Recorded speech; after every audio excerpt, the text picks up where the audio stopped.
성도 여러분 안녕하셨습니까? 저는 신학을 전공한 목사도 아니고 또 의학적인 상식을 가지고 있는 사람도 아니고 그렇다고 해서 어디서 기도원 하던 사람도 아니고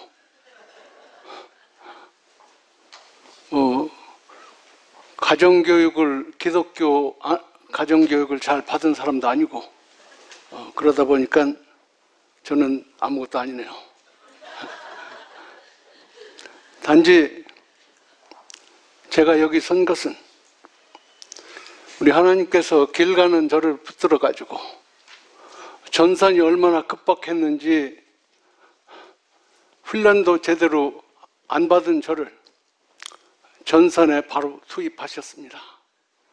그래서 전선에서 산전, 수전, 각종 전투에서 깨지고 밟히고 그리고 또 전공도 좀 세우고 그렇게 하는 사이에 제 젊음이 다 갔네요.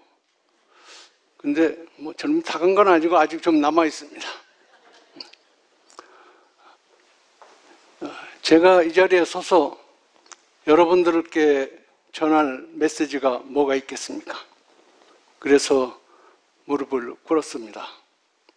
여러분 개인에게 드릴 메시지가 뭔지 알려달라고 무릎을 꿇었습니다. 그리고 여러분 성함을 좀 알고 싶어서 교우 주소록을 찾아봤는데 제 주소록이 오래돼서 그런지 노스베이가 없더라고요. 그래서 어느 교회에 속한지 교회 주소록이 없으니까 그래서 할 수 없이 주소록을 좀 보내달라고 했더니 우리 김의호 의사님께서 주소록을 보내줬는데 실상 거기 나온 것은 32가정이었는데 실상 그보다 더 많이 계신 것을 알게 되었습니다. 제가 아침, 점심, 저녁 여러분 이름을 다 부르고 그리고 기도하였습니다. 메시지 주십사고요. 그래서 여러분 이름을 한 7, 80번 불렀더니 이름을 다 기억하게 되었습니다. 근데 이름하고 얼굴을 아직 매치를 못 시켜가지고 그래서 오늘 들어오자마자 짐작하고 누구시죠 했다가 실수를 몇 번 했습니다. 여러분 제가 아직 얼굴하고 이름을 매치를 못 시킨 것이니까 이해를 해 주시기를 부탁을 드립니다. 우리 박성혜 집사님께서 저에게 이 교회 문간방을 하나 주셨어요. 그래서 거기 문간방에 앉아가지고 드나드는 분들을 어떤 분들이 드나드는지 잘 보았습니다. 그랬더니 요즘은 그 문간방 드나드는 사람이 제잘거리고 하는 소리가 참 듣기 좋았습니다. 우리 박정식 장로님 기도주의를 맞이해서 모든 성도들을 기도로 인도하는 그 모습이 참 아름답고 존경스러웠습니다. 또 김윤기 정순애 집사님 어떤 분이신지는 모르지만은 어떤 분이세요? 거기 계십니까? 예. 어떤 분이신지 모르지만은 불난집 위로한다고 집에 초청해서 식사를 대접하고 또 부상당한 분 찾아가서 우리 김홍식 장로님하고 같이 가서 예배드리고 하는 모습이 참 좋았습니다. 그래서 뭘 그렇게 대접을 했나 저도 좀 먹고 싶은 생각이 나서 확대해서 봤는데 그게 무슨 요리인지 모르겠더라고요. 제가 무슨 요리인지 모르니까 저도 불날 때까지 기다려 주지 말고 저도 한번 초대해 주시기를 부탁을 드립니다.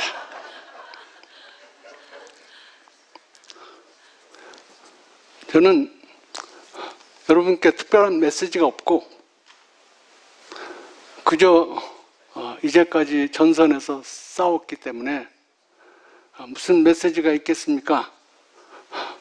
그저 적진을 향해서 돌격하는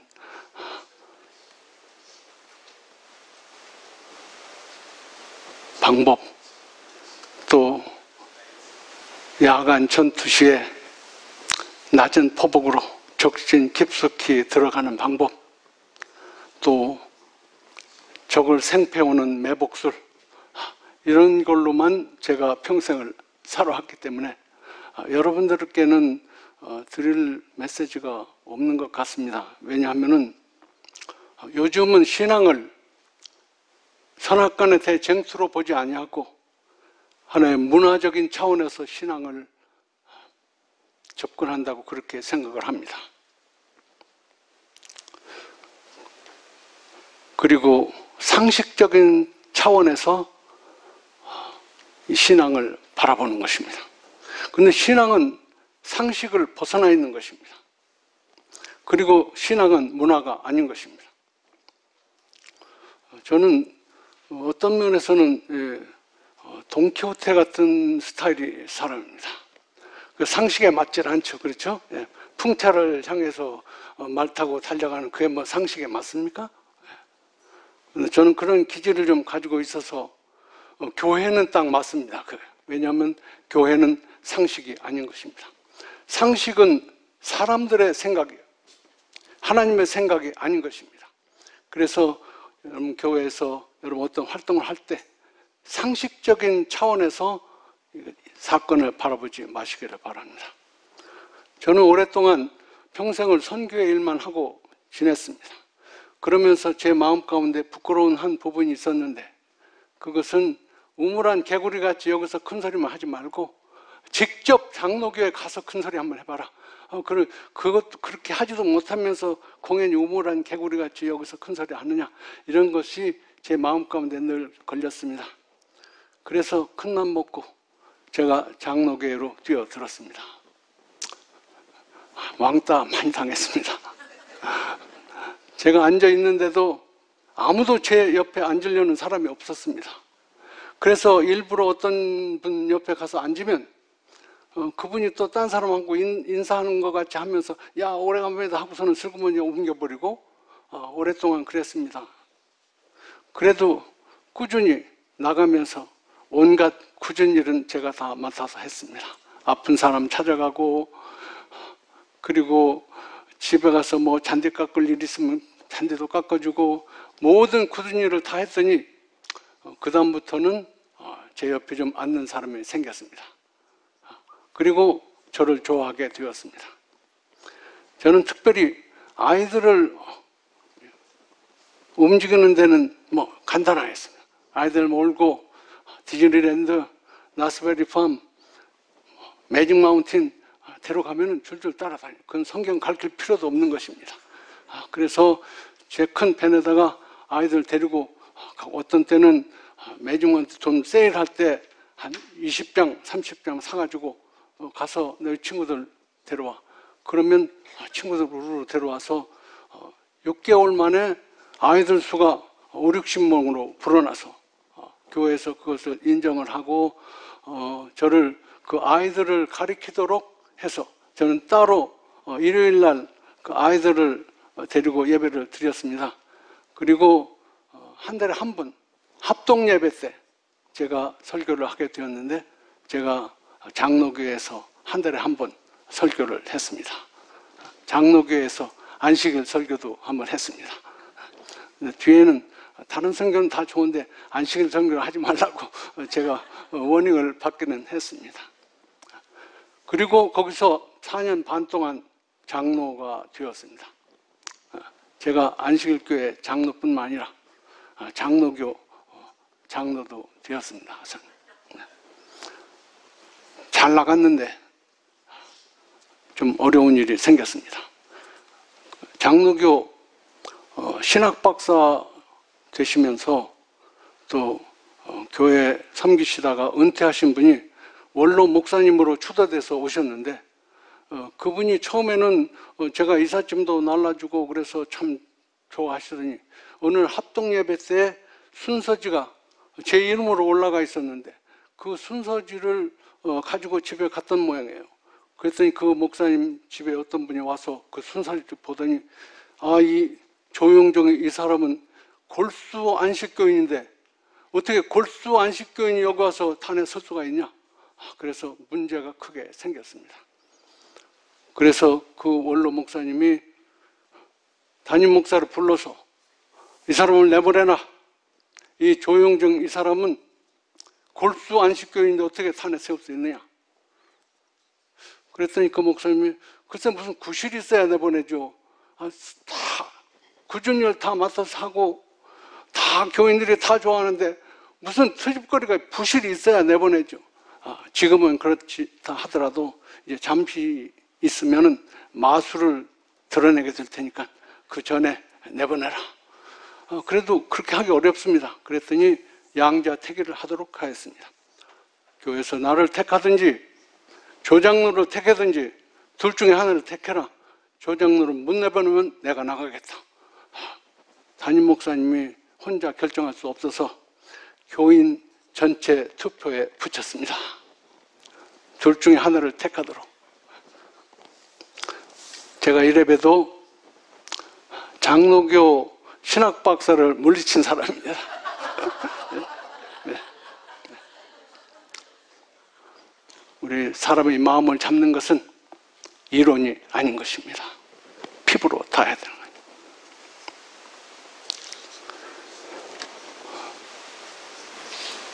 제가 우리 여러분들이 그 방에 있으면서 왔다 갔다 기도하고 또 그런 모습을 보면서 참 잘하신다, 좋다, 잘하신다 그런 느낌을 받게 되었습니다.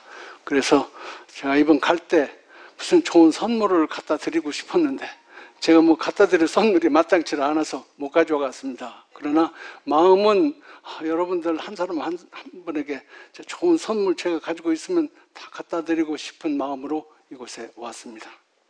성도 여러분, 여러분께서 전혀 나치부치 모르고 엉뚱한 사람이 여러분 이름 부르고 여러분들이 기도하는 모습 감탄하고 박수치고 하는 거 생각 못 해보셨죠? 생각 못 해보셨죠? 항차 우리를 지으시고 우리를 구원하시기 위해서 하늘 위에서 날마다 내려다보시는 하나님께서 얼마나 기뻐하시고 좋아하시겠습니까? 우리가 하나님을 의식하고 하는 모든 생각과 삶을 경건이라고 합니다. 그리고 겉모양은 그럴듯하지만 하나님을 전혀 의식하지 못하고 사는 사람들을 경건의 모양은 있지만은 경건의 능력을 부인하는 자라고 말씀하시면서 당장 떠나라고 그렇게 말씀하십니다. 하나님께서 떠나라고 얘기할 때는 거기에는 구원과 멸망의 갈림길에 있는 것입니다. 하나님께서 우리 사랑하는 노스베이 성도 여러분들에게 경건의 모양을 찾지 말고 경건의 능력을 바라보고 살으라고 그렇게 말씀을 하시는 것입니다.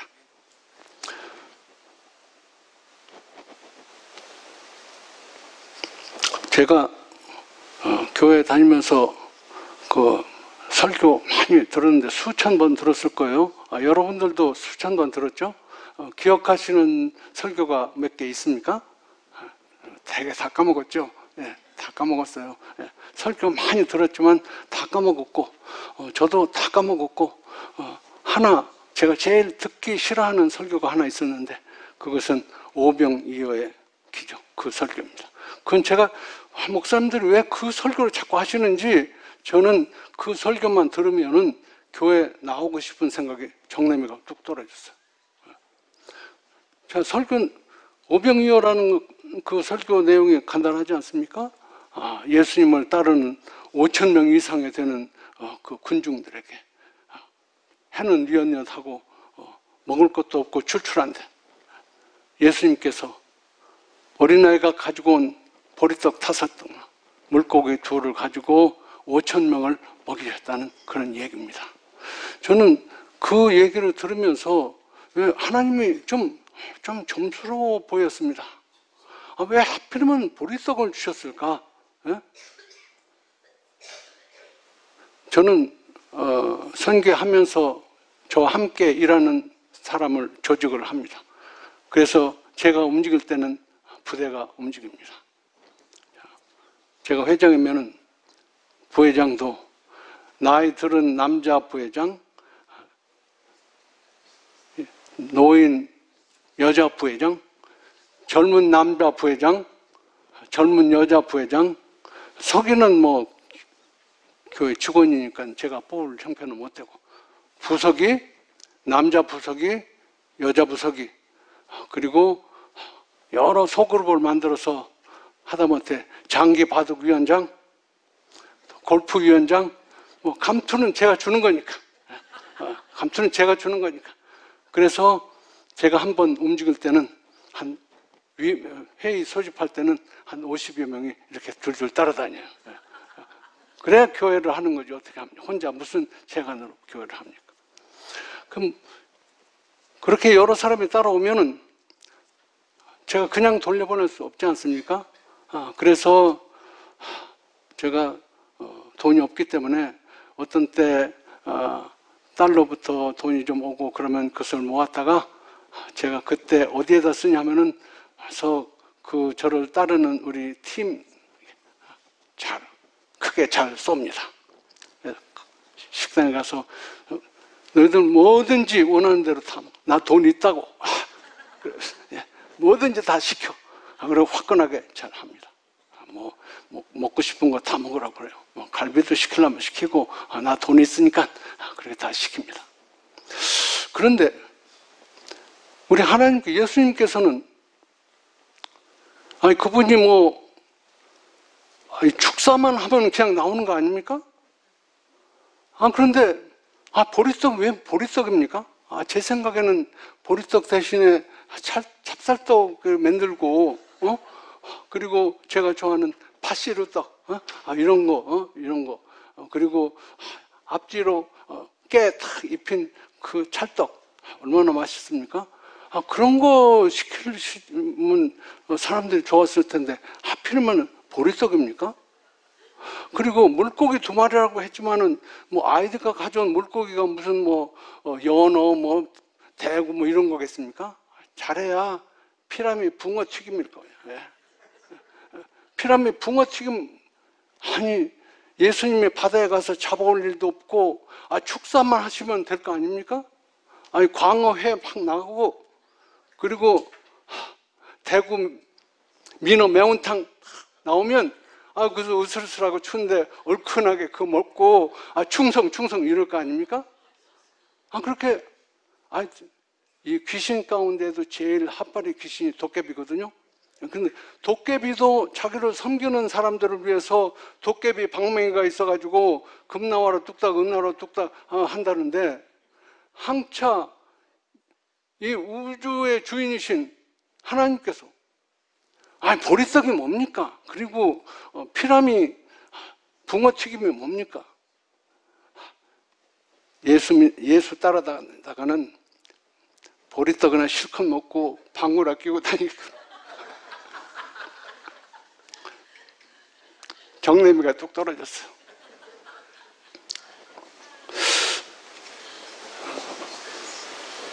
그러던 어느 날 성령께서 저에게 속삭이시는 것입니다. 내가 보리떡으로 5,000명을 먹이지 않았으면은 너는 어디다 써먹었겠냐? 이렇게 말씀하시는 것입니다. 그래 가만히 생각해 보니까 제가 딱 보리를 닮은 거예요. 제가 바로 다른 게 아니라 제가 바로 보리를 닮은 겁니다. 보리는 늦 가을에 파종돼서 겨우내 눈밭에서 싹을 틔웁니다. 근데 겨울에는 농한기이기 때문에 농부들이 요즘은 안 그러겠지만은 옛날에는 농부들이 할 일이 없으니까 똥찌개를 지고 도시로 가서 똥 퍼요 하고 다니면서 그리고서 사람 똥을 퍼다가 보리밭에다 주는 것입니다. 그래서 겨울에 보리밭은 똥밭입니다. 네, 이제 해동이 되어서 이제 땅이 얼었던 땅에 녹으면 이 보리라는 녀석이 흙에서 이렇게 뿌리가 떨어지는 놈이 많아요. 흙에서 뿌리가 떨어지면은 결국 말라 죽기 때문에 그것을 적당히 밟아줘야 되거든요. 적당히 밟아줘야 됩니다. 그것을 보리밟기라고 하는데, 이런 장정들이 그것을 밟으면 이 보리가 다 으깨져서 못 쓰게 돼서 딱 초등학생 정도의 무게로 밟으면 딱 뿌리가 땅에 잘 됩니다. 사실 옛날에 저는 누구한테 밟혔다고 참 억울해한 적이 많이 있었는데, 지금 생각해 보니까 그 밟힘으로 인해서 제가 뿌리를 내릴 수 있었다고 생각하면서 그 밟힌 것에 대해서 하나님께 찬양합니다. 혹시 여러분들 가운데서 내가 저 사람이 나를 밟어 이렇게 생각할 때 그렇게 생각하지 마시고 뿌리를 깊이 예수님께 내리시는 여러분들 되시기 바랍니다. 그러다가 한 4, 5월쯤 되면은 이제 이 보리가 제 무릎만큼 이렇게 커서 이 봄바람이 불 때마다 그것이 싹 흔들리는 것을 보면은 굉장히 장관입니다. 장관이에요. 그리고 푸르다 못해서 검은 빛까지 도는 놈이 있는데 그것은 똥물 많이 먹은 놈이 그렇게 폼이 좋습니다. 푸르다 못해. 교회에서도 그렇죠. 보기 참 좋은데 똥을 많이 먹은 분들이 다 그렇습니다. 도시 사람들은 그걸 모르죠. 그걸 모르고 보리밭 앞에 와서 시를 쓰고 그리고 노래를 부릅니다. 그래서 보리밭 어쩌고하는 노래 있잖아요. 여러분들 아시잖아요? 사실은 몰라도 너무 모르는 거예요. 그게 똥밭인데. 사실 제가 이 자리에 선 것도 윤천음 장로와 장순애 집사의 보리밭 두회 때문에 여기 있습니다.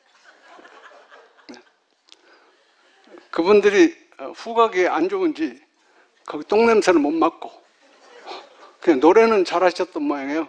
그분들이 정성애 집사님 앞에서 불렀는지 누구 앞에서 불렀는지 하여튼 노래는 잘 불렀나 봐요. 그래서 박성애 집사, 박성애 집사님이 그러더라고. 보리밭 노래 잘 들었다고 그렇게 저에게 카톡 보냈는데 사실은 그게 똥밭입니다. 다 착각이고 그렇거든요. 보리는 타작할 때도 어렵고 그게 보통은 탈곡기로 이렇게 수확을 하는데 보리라는 녀석은 탈곡기로 되질 않아요. 그래서 맞아야 됩니다. 그래서 도리깨라는 것으로 그냥 무조건 두드려야 돼요. 그래야 떨어지지 그렇지 않으면 안 떨어져요. 그리고 거기에 또 이 껄끄러운 수염까지 나가지고 보리 타작한 다음에는 농부들이 그냥 가려워서 잠을 못 자요. 아니 쌀 타작한다는 소리 들어봤습니까? 아니죠. 보리 타작이라고 그랬죠. 타자가 때릴 타자입니다. 보리는 맞아야 되거든. 그래서 그리고 그게 또 익지도 잘 않아요. 쌀하고 보리하고 반씩 섞어서 이 밥을 하면은 한번 끓고 조금 놔두면 쌀은 금방 헬렐레 해가지고 이렇게 퍼져서 있거든요. 그런데 이 보리라는 녀석은 그냥 그대로 탱글탱글 그대로 있어요. 그대로 딱 있어요. 그래서 옛날 사람들은 보리하고 쌀하고 섞어서 할 때는 보리를 먼저 삶아 놓고 그 다음에 두 번째로 쌀하고 그래야 되거든요. 또 그게 너무 불편해서 나온 것이 납작보리입니다. 보리를 갖다가 그냥 납작하게 밟아가지고 밀어가지고 납작하게 되면은 그거 괜찮아요. 오트밀 같은 것도 요즘에 그렇잖아요. 그게 보리 사춘이거든. 오트밀이요. 예, 납작보리. 예. 보리하고 쌀하고 반씩 섞어서 밥을 하면은 그게 무슨 밥입니까? 사실 원래대로 따지면 쌀이 보리보다 곡식 랭킹이 훨씬 위거든요. 그러니까 원래대로 따지면 반씩 하면 쌀보리밥이라고 해야 맞습니다. 100번 양보해도 보리쌀밥이라고 이렇게 얘기해야죠. 그런데 반씩 섞어도 그 보리밥이라고 그래요. 보리밥이라고 그래요. 왜냐하면은 반씩 섞었는데도 앞에서 설치고 다니는 놈들은 다 보리예요. 그리고 쌀은 어디 숨어 있는지도 몰라요. 그래서 그냥 보리밥이라고 하는 것입니다. 그 순 보리로만 밥을 할 때는 그냥 보리밥이라고 안 하고 꽁짜를 붙입니다. 꽁보리밥. 저 공짜가 별로 안 좋죠. 뭐 꽁초라든지 뭐 꽁생원이라든지 뭐 공짜가 별로 안 좋네. 예? 그렇죠? 그래서 보리만 할 때는 공짜를 꼭 붙여요. 여러분 꽁쌀밥이라는 말 들어봤습니까? 꽁쌀밥이라는 말 안 하잖아요. 예. 읽지는 않아요. 그래서 어디 교회를 가든지 영양가 없이 그냥 혼자 설치고 막 돌아다니는 분들 보면은 저는 보리 출신이로구나 이렇게 생각을 합니다. 네.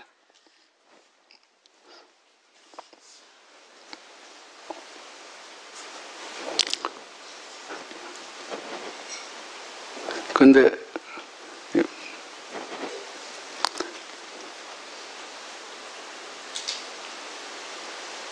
보리는 먹고 나서도요 평화가 없어요. 맨날 날마다 싸웁니다, 뱃속에서. 그래서 아주 별소리 다 냅니다. 그리고 나갈 때도 나가질 않아요. 네. 그래서 건너마을 머슴 천음이가 이웃마을 순둥이 순애하고 눈이 맞아가지고 돌아오는 밝은 그 보름달 밤에 저 뽕나무 밑에서 같이 만나자고 약속한 때는 순둥이 순애가 아예 아침부터 밥을 안 먹습니다. 첫 번 데이트한다고 그래서 보리밥 잔뜩 먹고 갔다가는 큰 실수하기 쉽기 때문에.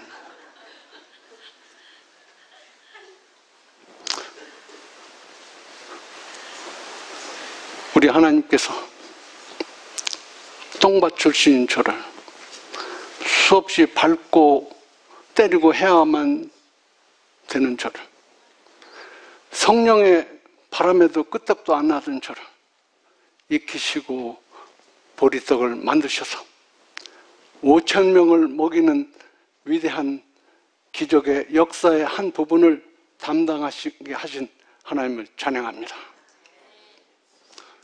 근데 성도 여러분, 그렇다고 해서 남의 보리밭 밟고 다니지 마세요.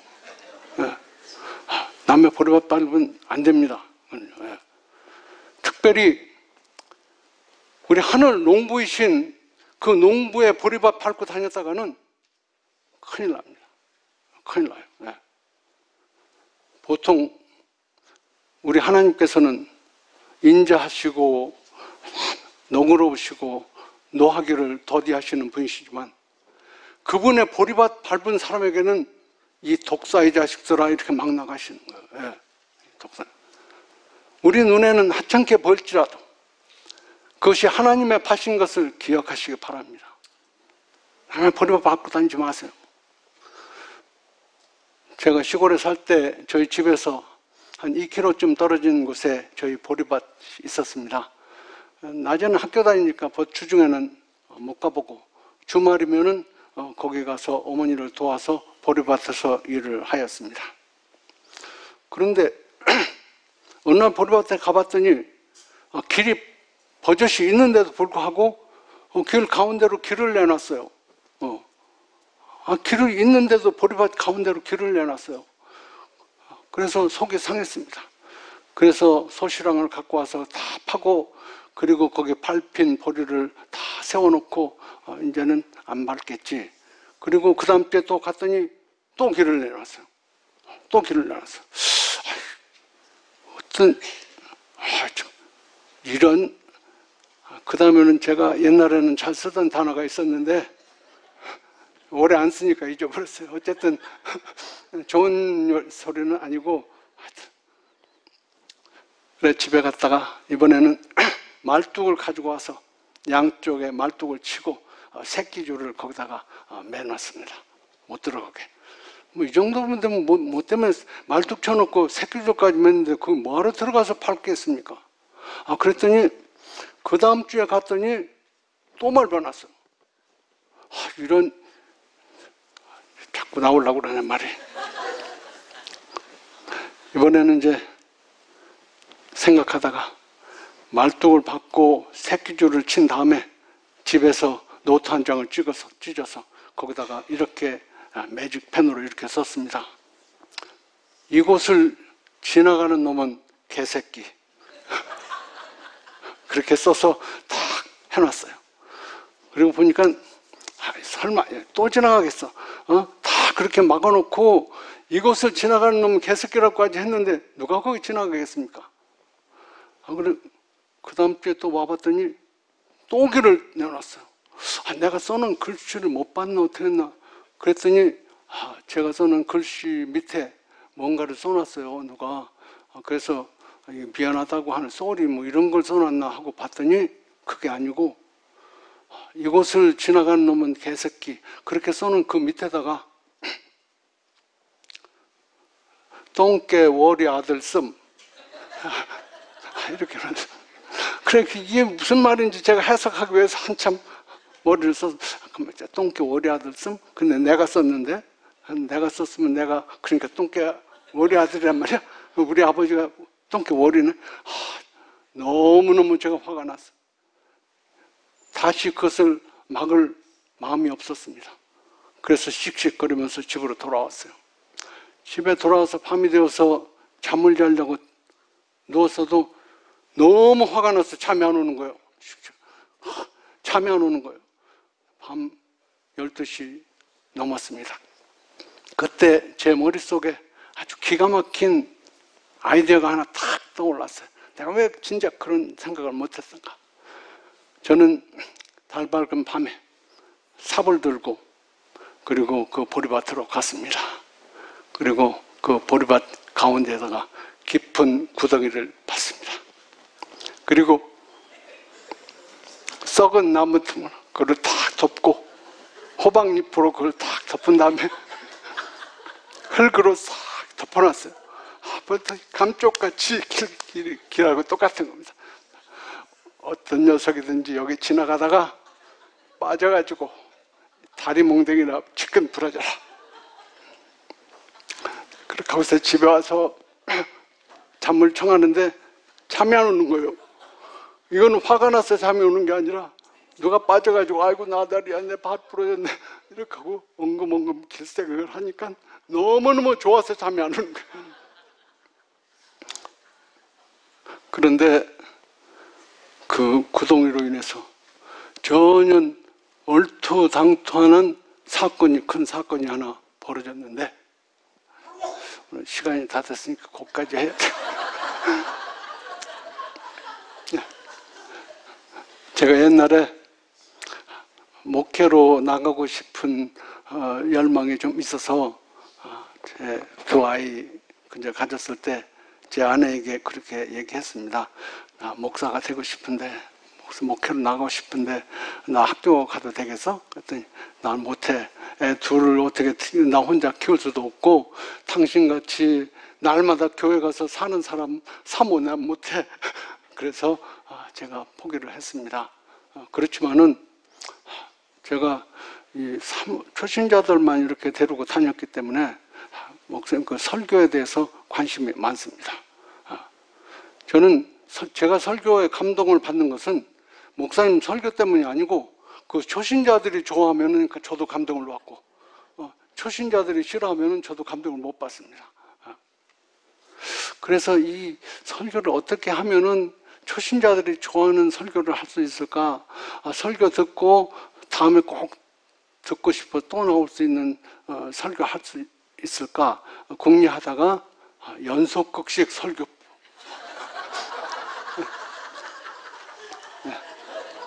그거를 제가 사실 연속극 한참 재밌을 때 다음 이 시간에 이렇게 나오지 않습니까? 설교도 그렇게 했으면 좋겠다. 그래서 오늘 여러분들께서 들으시는 말씀은 제 연속극식 설교 보리편 1편. 물론 이제 2편은 뭐 제목은 아직 안 정했지만 뭐 보리밭 웅덩이에 누가 빠졌나 하여튼 아직 정해지는 않았습니다. 그렇지만은 듣고 싶으면 저 또 한 번 부르세요.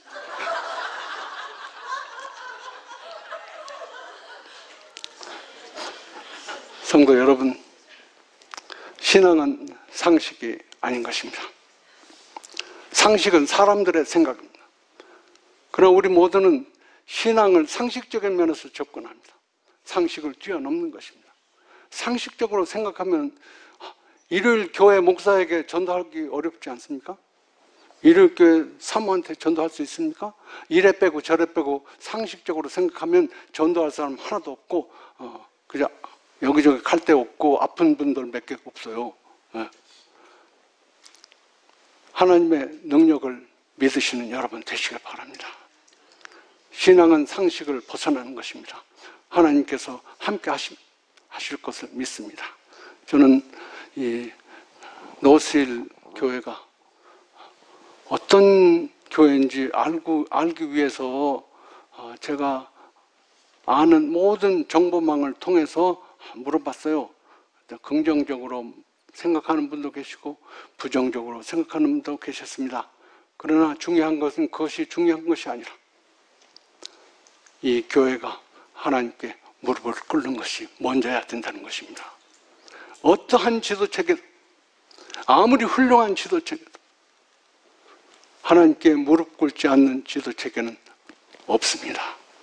저는 이 교회가 참으로 하나님께 무릎 꿇고 하나님께서 직접 인도하시는 교회, 그러므로 인해서 이 미주에 있는 모든 교회의 귀감이 되는 교회가 되기를 간절히 바라면서 제 말씀을 마치겠습니다.